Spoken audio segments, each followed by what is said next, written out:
नमस्कार। हिंदी कक्षा में आपका हार्दिक स्वागत और अभिनंदन है।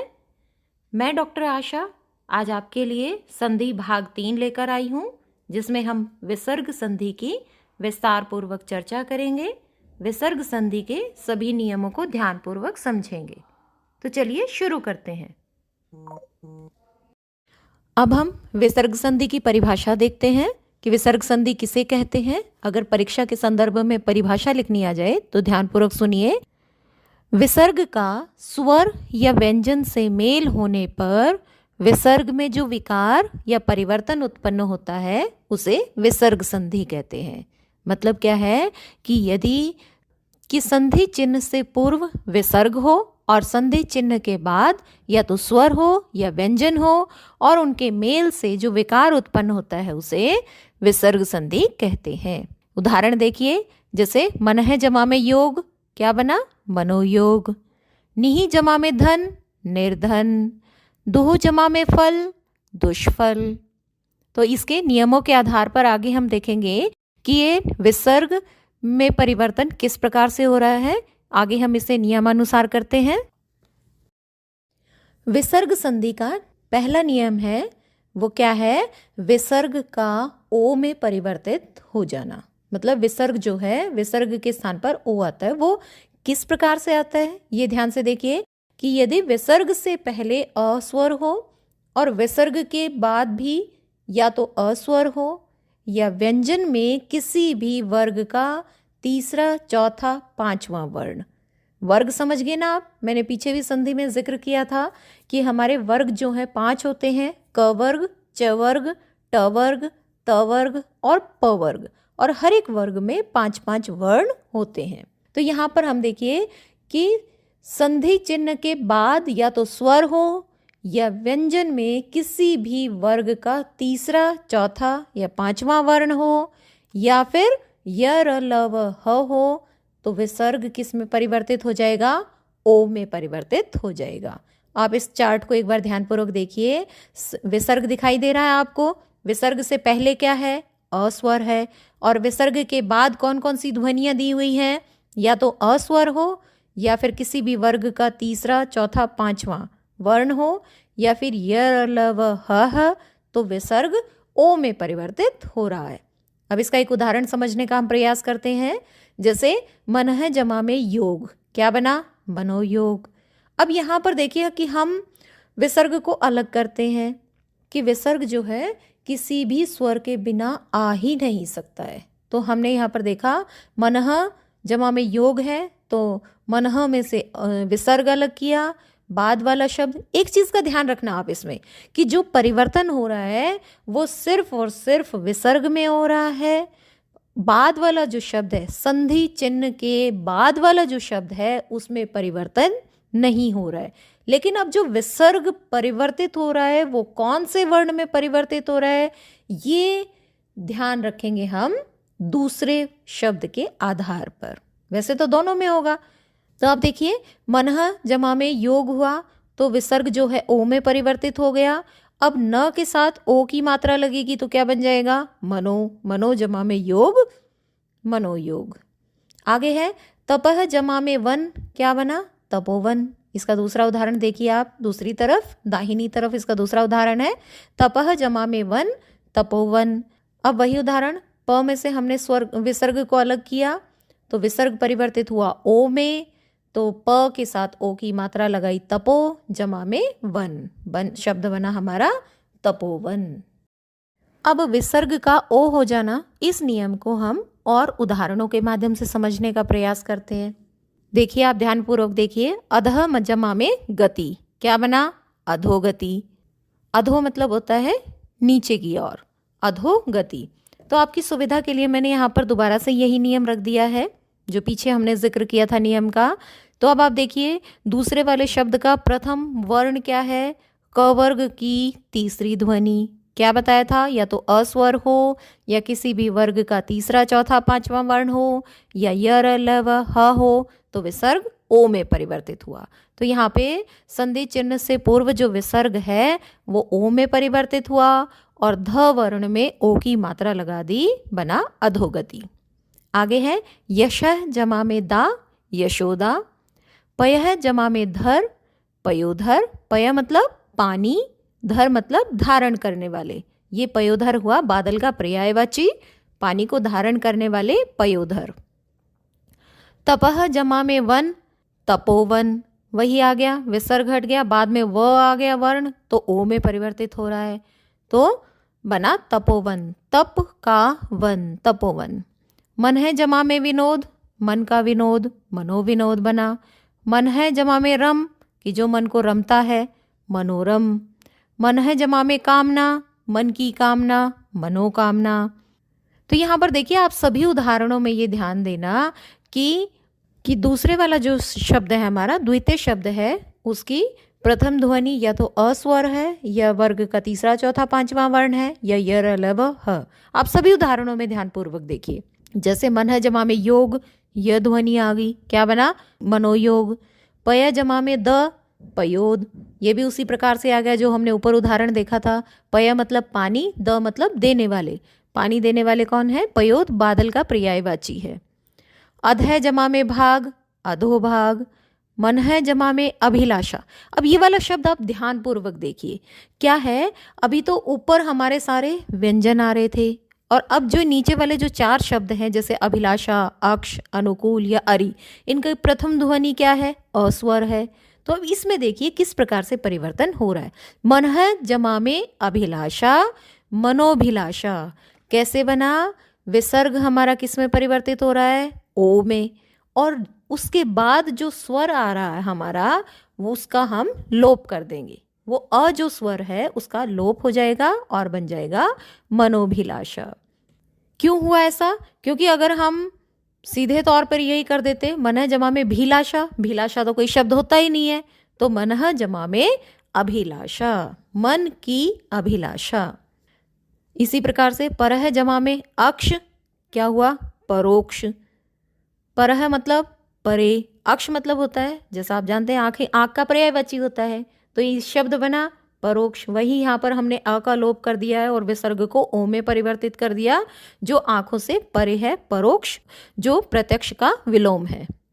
मन है जमा में अनुकूल, वही आ गया आप कि विसर्ग को ओ में परिवर्तित कर रहे हैं हम, और अ का लोप हो गया, मनोनुकूल। तमह जमा में अरि, बना तमोरी। इस शब्द का क्या अर्थ होता है, तमह मतलब क्या होता है, अंधकार का। अरि मतलब शत्रु, अंधकार का शत्रु कौन है, सूर्य, तो तमोरी सूर्य का पर्यायवाची है। तो यहाँ पर देखिए कि जितने भी हमने वर्ण देखे कि वर्णों की ध्वनि या तो किसी भी वर्ग की तीसरी चौथी पांचवी ध्वनि है, या य र ल व है, या फिर कोई स्वर है, तो वो सभी ओ में परिवर्तित हो रहे हैं। बस एक चीज़ का आप ध्यान रखना कि यदि अस्वर आ रहा है तो उसका हम लोप कर देंगे, यानी कि उस स्वर को हम, जैसे मन है जमा में अभिलाषा था, हम ये नहीं करेंगे मनो अभिलाषा, क्योंकि अ का लोप हो जाएगा, हम लिखेंगे मनोभिलाषा। अब हम विसर्ग संधि का दूसरा नियम देखते हैं। पहला नियम क्या था, विसर्ग का ओ में परिवर्तित हो जाना। दूसरा नियम क्या है, विसर्ग का र में बदल जाना, मतलब विसर्ग जो है र में परिवर्तित होगा। अब यहाँ पर हमें एक हल्का सा परिवर्तन देखना है। क्या देखना है, पीछे वाले बाकी ज्यों के त्यों रहेंगे। कैसे कि विसर्ग से पहले या तो ई या ऊ हो स्वर, और विसर्ग चिन्ह के बाद, विसर्ग के बाद संधि चिन्ह है, और संधि चिन्ह के बाद यदि कोई भी स्वर हो, पीछे क्या था, सिर्फ अ स्वर आना चाहिए, लेकिन यहाँ पर क्या है, कोई भी स्वर हो, और ध्वनियाँ वही जो हम पीछे कर चुके हैं। कौन सी, किसी भी वर्ग का तीसरा चौथा पांचवा वर्ण, या फिर य र ल व ह हो, तो विसर्ग र में परिवर्तित हो जाता है। यहाँ पर एक चीज़ का आप ध्यान रखिए कि ये जो र है ये अर्ध रूप में आ रहा है। यहाँ पर हम जो संधि करेंगे, हम विसर्ग का र में परिवर्तित होना, वो र अर्ध रूप में है, और जो अर्ध रूप में र है वो क्या होगा, शीर्षस्थ र होगा, और जो हमारा पदेन र होता है वो हमेशा पूर्ण रूप में होता है। इस चीज़ का खास ध्यान रखना आप। तो इसका एक उदाहरण देखिए, दुह जमा में लब, क्या बना, दुर्लभ। कैसे बना, द में ऊ की मात्रा, तो दु। अब हम क्या कह रहे हैं कि विसर्ग से पहले या तो ह्रस्व ई हो, दीर्घ ई हो, या ऊ हो, या ऊ हो, तो वो किस में परिवर्तित होगा? र में। और बाद वाली ध्वनि कैसी है? लाभ। कौन सा वर्ण आया? ल। य र ल व ह में से एक वर्ण है ल। तो यहाँ पर हमने विसर्ग को परिवर्तित कर दिया र में। यहाँ पर दू ज्यों का त्यों लिखा जाएगा, बाद का शब्द भी ज्यों का त्यों लिखा जाएगा। मैंने आपको बताया था कि बाद वाले शब्द में कोई परिवर्तन नहीं हो रहा है। और ये जो हमारा अर्ध रूप में र है, ये शीर्षस्थ र है, तो हमने इसको शिरोरेखा के ऊपर लगाया, बना ये दुर्लभ। अगला एक और उदाहरण देखिए, इसको विस्तार से समझने के लिए, जिसको मैंने पूरा वर्णों को अलग अलग करके दर्शाया है। अंतः जमा में गत, क्या बना? अंतर्गत। तो बाद वाला दूसरे शब्द की प्रथम ध्वनि क्या है? ग वर्ण है। तो यहाँ पर अंतः जमा में गत, ये इसका संधि विच्छेद हुआ। अब यहाँ पर अगर हम विसर्ग अलग करते हैं और विसर्ग के स्थान पर हम र की ध्वनि रखते हैं, र वर्ण रखते हैं, तो आ गया आधा र हुआ, अंत ज्यों का त्यों आया, और गत ज्यों का त्यों आया, और र जो है वो शिरोरेखा के ऊपर आ गया। तो पूरा जो शब्द उच्चारण किया जाएगा वो होगा अंतर्गत। तो समझ आया ना हमें क्या देखना है? कि विसर्ग से पूर्व यदि ई ऊ हो, और संधि चिन्ह के बाद अर्थात दूसरे शब्द में, आप इसे आसान शब्दों में इसे जान सकते हो कि संधि चिन्ह से पूर्व यदि ई स्वर हो, ऊ स्वर, और संधि चिन्ह के बाद कोई भी स्वर आ जाए, और किसी भी वर्ग का तीसरी चौथा पांचवा वर्ण आ जाए, या य र ल व ह आ जाए, तो विसर्ग र में परिवर्तित हो जाएगा। हम विसर्ग संधि का जो हमारा दूसरा नियम था कि जिसमें विसर्ग र में परिवर्तित हो रहा है, उसमें क्या क्या था कि विसर्ग चिन्ह के बाद यदि कोई भी स्वर हो, किसी भी वर्ग का तीसरा चौथा पांचवा वर्ण हो, या फिर य र ल व ह हो, तो विसर्ग जो है र में परिवर्तित हो जाता है। लेकिन विसर्ग से पहले क्या होना चाहिए? यदि ई ऊ या ऊ, बस, इसके अलावा और कोई स्वर नहीं होना चाहिए।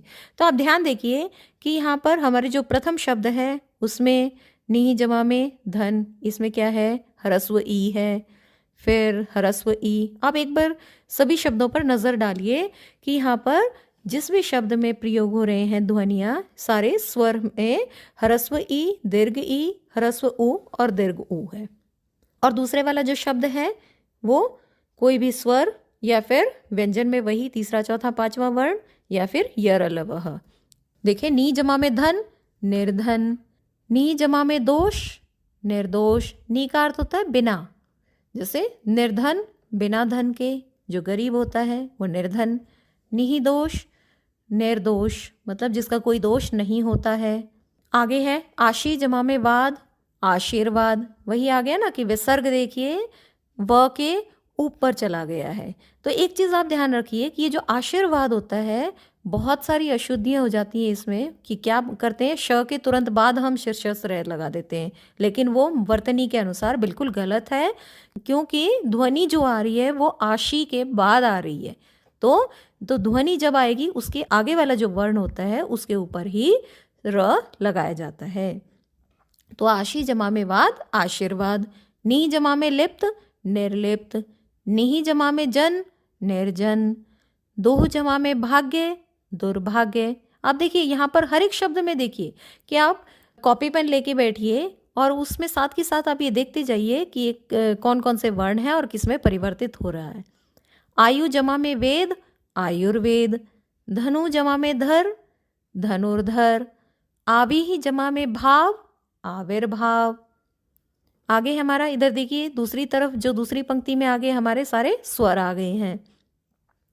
तो नी जमा में आमिष। आमिष क्या होता है? मांस। नी मतलब बिना, कि जो बिना मांस के हो। निरामिष, जो शुद्ध शाकाहारी हो। दूह जमा में आचरण। आचरण व्यवहार हो गया, दू मतलब बुरा, दुराचरण, बुरा व्यवहार। नी जमा में आहार। आहार क्या बना? निराहार। नी जमा में आशा, निराशा, जिसको आशा या उम्मीद नहीं हो वो निराशा। नी जमा में उत्तर, निरुत्तर जिसके पास कोई जवाब ना हो, निरुत्तर मतलब बिना जवाब के। दू जमा में अवस्था, दुरवस्था। नी जमा में आधार, निराधार, कि जिसका कोई आधार ना हो, निराधार। तो यहाँ पर हमने देखे सभी उदाहरणों में। मैं आपसे फिर से निवेदन करती हूँ कि आप इसे एक बार रफ कॉपी में लिख के और इस नियम को समझने के बाद आप देखिए कि ये नियम किस प्रकार से परिवर्तित हो रहा है। अब इसी नियम में एक और चीज का ध्यान रखेंगे। कौन सा नियम? विसर्ग का रह होना। इस नियम में यदि संधि चिन्ह से पूर्व अंतः या पुनः शब्द आ जाए और बाद में वही चीजें जो हम पीछे दोहरा चुके हैं, कोई भी स्वर आ जाए, तीसरा चौथा पांचवा वर्ण आ जाए किसी भी वर्ग का, य र ल व ह आ जाए, तो विसर्ग र में परिवर्तित हो जाता है। तो इसमें एक परिवर्तन क्या हो रहा है? सिर्फ और सिर्फ जो संधि चिन्ह है उससे पहले वाले शब्द की ओर ध्यान देना है। पीछे जो उदाहरण किया था उसमें क्या था? ई उ। लेकिन यहाँ पर क्या है?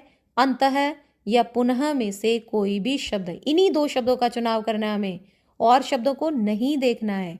या तो अंतः हो या पुनः हो, और बाद में वही जो हम र के नियम में दोहरा चुके हैं वो शब्द आ जाए, तो वो वर्ण आ जाए, तो र अर्ध रूप में परिवर्तित हो जाता है। अंतः जमा में जगत, अंतर जगत। अंतः जमा में आत्मा, अंतरात्मा। अंतः जमा में देशीय, अंतरदेशीय। अभी आप एक चीज ध्यान रखना कि कहीं कहीं हम जो शब्द पढ़ते हैं, किसी किसी अंतरदेशीय शब्द में शीर्षस्थ र होता है और किसी किसी में र मूल रूप में आता है, अंतरदेशीय। तो इस चीज में दोनों ही शब्द सही हैं, लेकिन दोनों में अंतर क्या है? अंतः का शब्द होता है अंदर। अब आप इस शब्द की ओर ध्यान दीजिए। अंतः जमा में देशीय क्या बना? अंतरदेशीय। तो अब आप देखिए कि ये शब्द अंतरदेशीय यानी कि जो र है वो शीर्षस्थ भी आता है किसी किसी शब्द में, और किसी किसी शब्द में ये पूर्ण रूप में भी आता है। तो यहाँ पर हम देखेंगे कि दोनों ही शब्द बिल्कुल सही हैं। क्यों है सही? आप देखिए, दो शब्द है हमारे पास, एक है अंतः, एक है अंतर। तो अंतः शब्द का अर्थ होता है किसी राष्ट्र के अंदर, और अंतर शब्द का अर्थ होता है दो देशों के बीच, यानी कि दो के बीच। अंतर मतलब होता है अंतर, जैसे अंतर स्पष्ट करते हैं हम, तो आप इस चीज को ऐसे याद रखिए कि अंतः मतलब अंदर, और अंतर स्पष्ट करते हैं तो हम दो चीजों के बीच में अंतर स्पष्ट करेंगे, तो हो गया दो देशों के बीच में। जैसे अंतःदेशीय अपने ही देश के सीमा के अंदर, और अंतरदेशीय दो देशों के बीच में। समझ आ गया ना अभी आपको उदाहरण अच्छे से कि अंतः अंदर और अंतर कि दो देशों के बीच में। अंतरदेशीय अपने ही देश के अंदर, और अंतर यदि र पूर्ण रूप में आ जाता है तो वो दो देशों के बीच में। आगे है अंतः जमा में गत, अंतर्गत। पुनः जमा में जन, पुनर्जन्म। मतलब वही आप देखिए कि विसर्ग जो है शीर्षस्थ चला गया है।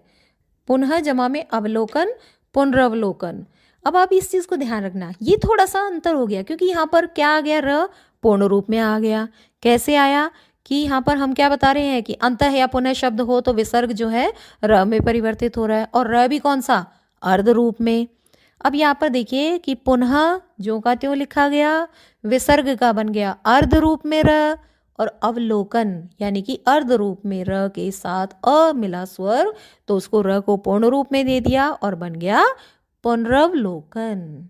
पुनः जमा में विवाह, पुनर्विवाह, वही शीर्षस्थ रह चला गया। पुनः जमा में उत्थान, पुनरुत्थान। अब इस उदाहरण को आप ध्यानपूर्वक देखिए, वही आ गया कि विसर्ग बना आधे र में, विसर्ग बना र अर्ध रूप में, लेकिन वो शीर्षस्थ जाना था अर्ध रूप में, लेकिन यहाँ पर र पूर्ण रूप में क्यों लिखा गया? क्योंकि र के साथ ह्रस्व ऊ की ध्वनि जुड़ गई है, तो बन गया पुनरुत्थान। पुनः जमा में आवृत्ति बन गया वही र में आ की ध्वनि जुड़ी कि विसर्ग जो है र में परिवर्तित हो रहा है और र के साथ आ की ध्वनि जुड़ रही है, तो वो बना पुनरावृत्ति। अब विसर्ग संधि का अगला नियम देखते हैं, विसर्ग का श में परिवर्तित हो जाना। यदि विसर्ग से पहले कोई भी स्वर हो और विसर्ग के बाद च या छ हो तो विसर्ग श में परिवर्तित हो जाता है। ये उदाहरण देखिए, नी जमा में छल, निश्छल। तो यहाँ पर विसर्ग देखिए अलग अलग करके मैंने आपको दिखाया है सारा। तो विसर्ग है, विसर्ग किस में परिवर्तित हुआ? तीसरी वाली पंक्ति में देखिए श में, और श भी क्या हुआ? अर्ध रूप में। ये चीज आप ध्यान रखना कि विसर्ग जब परिवर्तित हो रहा है वो अर्ध ध्वनि में परिवर्तित हो रहा है, वो अर्ध रूप में परिवर्तित हो रहा है। तो श जो है अर्ध रूप में आएगा, और जब हम इसका पूरी संधि करेंगे, इस संधि विच्छेद की हम संधि करेंगे तो बन जाएगा निश्छल। दूसरे वाला और उदाहरण के माध्यम से समझने का प्रयास कीजिए। दुह जमा में चरित्र क्या बना? दुष्चरित्र। वही आ गया। विसर्ग क्या बना? श में। श भी कौन सा? अर्ध रूप में। और जो अर्ध रूप में श वो ज्यों का त्यों लिखा जाएगा, बन जाएगा दुष्चरित्र। अब हम इसके अन्य उदाहरण देखते हैं, ध्यानपूर्वक देखिए। नी जमा में छल क्या बना? निश्छल। क्या बताया था मैंने आपको कि विसर्ग से पहले कोई भी स्वर आ जाए उसका हमें ध्यान नहीं रखना है, लेकिन बाद में क्या हो, या तो च हो या छ ध्वनि हो तो वो श में परिवर्तित हो जाएगी, और श भी कौन सा? अर्ध रूप में। तो यहाँ पर देखिए नी हमारा ज्यों का त्यों आ गया है, विसर्ग के स्थान पे हमने श रख दिया है, और बाद वाला शब्द भी ज्यों का त्यों। मैंने आप लोगों को बताया था ना कि बाद वाले शब्द में भी परिवर्तन नहीं होता है, बाद वाला शब्द ज्यों का त्यों आता है। अगला उदाहरण है, नी जमा में चित निश्चित, और नी जमा में चिंत निश्चिंत। दोनों शब्दों को ध्यानपूर्वक देखना, अलग अलग है। एक है निश्चित मतलब तय, और निश्चिंत मतलब जो चिंता से रहित हो। अगला है नी जमा में चय निश्चय, आहा जमा में चर्य आश्चर्य। देखो ये कितना आसान है, सिर्फ हमें क्या देखना है कि बाद में च या छ है, और हम क्या कर रहे हैं? विसर्ग को अर्ध श में परिवर्तित करते जा रहे हैं। दुह जमा में चरित्र, दो मतलब बुरा, चरित्र कि जिसका बुरा चरित्र हो, दुष्चरित्र। हरि जमा में चंद्र, हरिश्चंद्र। प्राय जमा में चित, प्रायश्चित। तो देखा ना हमने कितना आसान है, हमें विसर्ग को हटा के सिर्फ और सिर्फ क्या रखना है इसके स्थान पर? श अर्ध रूप में। अब इसका अन्य उदाहरण देखते हैं। विसर्ग संधि का अगला नियम क्या कहता है? विसर्ग का स में परिवर्तित हो जाना। यदि विसर्ग से पूर्व कोई भी स्वर हो और विसर्ग के बाद यदि त या थ वर्ण हो तो विसर्ग स में परिवर्तित हो जाता है। स भी कैसा? अर्ध रूप में। तो इसका उदाहरण देखिए यहाँ पर, जैसे इसका उदाहरण देखिए, नमः जमा में ते क्या बना? नमस्ते। तो यहाँ पर देखिए संधि चिन्ह से पूर्व विसर्ग है, तो विसर्ग किस में परिवर्तित होगा? स में। स भी अर्ध रूप में। तो नमः जमा में ते इसकी संधि हुई नमस्ते। एक और उदाहरण देखिए, मरु जमा में थल क्या बना? मरुस्थल। कि विसर्ग से पहले तो हमें देखना ही नहीं है कौन सा स्वर है कौन सा व्यंजन नहीं है। विसर्ग से पहले तो कोई भी स्वर हो, और विसर्ग के बाद यदि त या थ हो तो वो स में परिवर्तित हो रहा है। तो यहाँ पे मरु जमा में थल क्या बना? मरुस्थल। विसर्ग परिवर्तित हुआ स में, आधे स में, और आधा स ज्यों की त्यों आया। पहले वाला शब्द यूं का यूं, और दूसरे वाला शब्द भी हमने ज्यों का त्यों रख दिया है, तो शब्द बना हमारा मरुस्थल।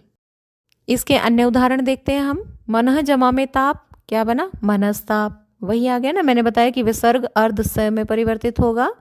नी जमा में तेज निस्तेज। अंतः जमा में थल अंतस्थल।